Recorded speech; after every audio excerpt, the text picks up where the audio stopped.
کہ یہ کیا ہو رہے؟ اپنے جج کو بھی بچا نہیں سکتے آپ، پھر آپ کہتے ہیں کہ میرے اوپر کوئی الزام نہ لگائے کہ میں اسٹیبلشمنٹ کا یہ ہوں اور وہ ہوں، ہماری فیئر آ رہی ہے اور میں بالکل انصاف پہ مبنی فیصلے کر رہا ہوں۔ آپ نے ادھر لاہور میں ہی تقریر میں بڑے گرم ہو گئے تھے جب آپ کو علی احمد کرد نے کہا تھا کہ جناب یہ کیا کر رہے ہیں آپ، انصاف کے ساتھ کیا کر رہے ہیں؟ تو آپ نے غصے میں آ کر کہا تھا کہ میرے اوپر کوئی دباؤ نہیں ہے۔ انہوں نے کہا جی آپ نے تو دباؤ کے نئے طریقے ایجاد کروائے کہ کیس ہی نہ نکلے، جیسے جسٹس شوکت عزیز صدیقی کا کیس ہی نہیں نکلا، وہ بیچارے ریٹائر ہو گئے، 4 سال سے کیس نہیں نکلا۔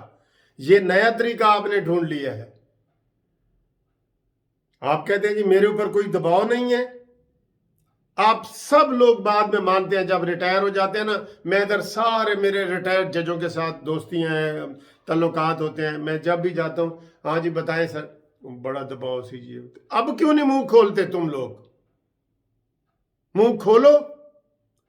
قاضی فائز عیسیٰ کو آپ لوگ کیا مارنا چاہتے ہیں؟ بالکل اس حکومت کا یہی ہے کہ اس کو اتنا ہراساں کرو، اتنا ہراساں کرو۔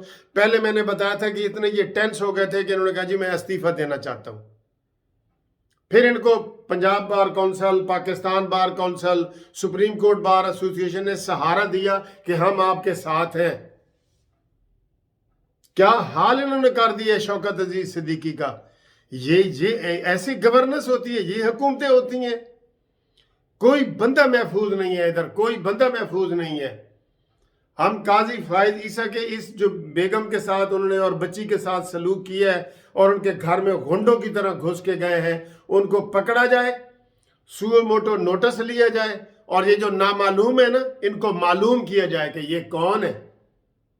یہ بہت بڑی ذمہ داری ہے جناب موجودہ چیف جسٹس جو گلزار صاحب ہیں، ان کو میں کہہ رہا ہوں جو مسجدیں گرانے کا آرڈر دے رہے ہیں، جو نسلہ ٹاور انہوں نے گرایا ہے، یہ بہت بڑا سانحہ ہے۔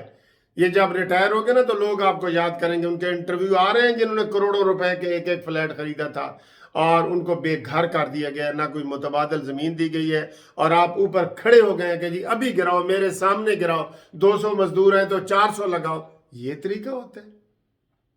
پہلے ایک آپ نے بیان دیا تھا گلزار صاحب نے کہ جی چاہے بندوق بھی اٹھانی پڑے نا، مجھے یہ انکروچمنٹ نہیں قابل نہیں چاہیے، اس کو ہٹاؤ، چاہے بندوق بھی اٹھانی پڑے۔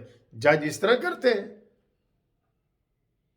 اس طرح کرتے ہیں جج۔ علی احمد کرد کا بالکل موقف ٹھیک ہے، پاکستان بار کونسل کا موقف ٹھیک ہے، ہم سب وکیلوں کا موقف یہی ہے کہ یہاں پہ کوئی انصاف نہیں ہو رہا، کوئی انصاف نہیں ہو رہا، کوئی انصاف ہوتا ہوا نظر بھی نہیں آ رہا بالکل آپ کا۔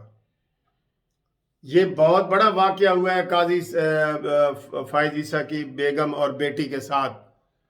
کون ہے؟ آپ کسی عام گھر میں گھس کے تو دیکھیں، اگلے گولیوں سے بھون دیتے ہیں کہ جناب تم ہمارے گھر میں آئے کیوں ہو، اور ادھر وہ بار بار درخواستیں دے رہے ہیں، ایف بی آر کا انہوں نے سامنا کیا ہے، اتنے بڑے جناب آپ نے ان کے اوپر ججوں کو بٹھایا ہے، انہوں نے ایک ایک پائی کا حساب دے دیا ہے۔ اب ان کو کیا چاہتے ہیں آپ؟ یہ عمران خان یہ چاہتا ہے کہ وہ اگلا چیف جسٹس نہ بنے، کسی صورت بھی عمران نے یہ قسم اٹھائی ہوئی کہ میں نے اس کو چیف جسٹس نہیں بننے دینا۔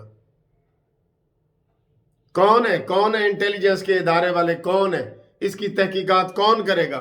میں کہتا ہوں کہ یہ کل کا ٹی وی پہ آ چکا ہے، یہ اس کا آج نوٹس کہ ٹی وی پہ آ جانا چاہیے تھا کہ چیف جسٹس گلزار نے نوٹس لے لیا ہے کہ قاضی فائز عیسیٰ کی بیگم کو اور بیٹی کو ہراساں کرنے والے کون ہیں، اور وہ اتنے دیدہ دلیر ہیں کہ وہ فارم دے کے گئے کہ جناب بتاؤ تمہاری کتنی پراپرٹیاں ہیں، جو چیزیں بتا چکے ہیں یہ بیچارے، تمہاری کتنی پراپرٹیاں ہیں، کتنے بچے ہیں، کہاں کتنے پاسپورٹ ہیں، شناختی کارڈ کیا ہے، فلانا کیا ہے، یہ ہے وہ ہے۔ کوئی عام گنڈا ڈاکو اس طرح تو نہیں کر سکتا۔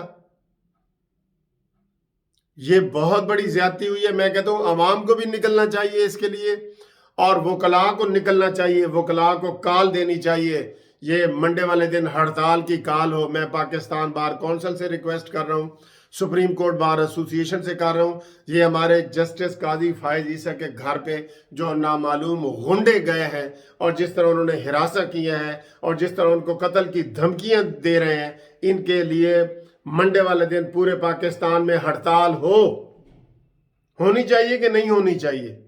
ہم اس کی شدید مذمت کرتے ہیں۔